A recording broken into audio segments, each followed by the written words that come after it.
حدیث قدسی میں خداوند متعال نے فرمایا، اے فرزند آدم، میں نے تمہیں تمہاری ماں کے پیٹ میں قرار دیا اور تمہارے چہرے پر پردہ ڈال دیا تاکہ تمہیں رحم سے کراہت نہ ہو، اور تمہارا چہرہ تمہاری ماں کی پشت کی جانب قرار دیا تاکہ کھانے کی بدبو سے تمہیں تکلیف نہ ہو، اور تمہارے لیے دائیں طرف ایک تکیہ قرار دیا اور تمہارے بائیں طرف بھی ایک تکیہ قرار دیا، دائیں طرف سے جگر اور بائیں طرف سے تلی کو قرار دیا۔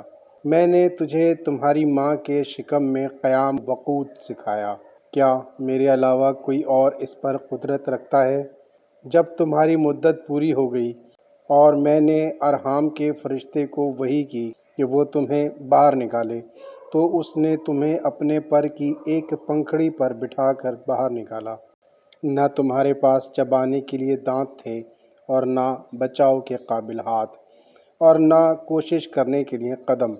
میں نے تمہارے لیے تمہاری ماں کے سینے میں 2 رگیں بنائیں جن سے خالص دودھ جاری ہوتا ہے، جو سردی میں گرم اور گرمی میں ٹھنڈا ہوتا ہے، اور میں نے تمہارے والدین کے دل میں تمہارے لیے محبت پیدا کی۔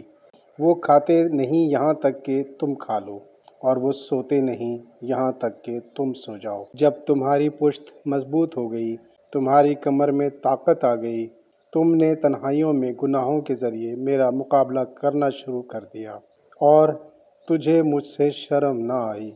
اس کے باوجود تو نے میری بارگاہ میں دعا کی تو میں نے تیری حاجت روائی کی۔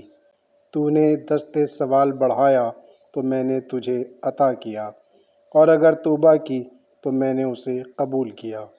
اے پروردگار، مجھے معاف کر دے، اے اللہ مجھے معاف کر دے، اے اللہ مجھے معاف کر دے۔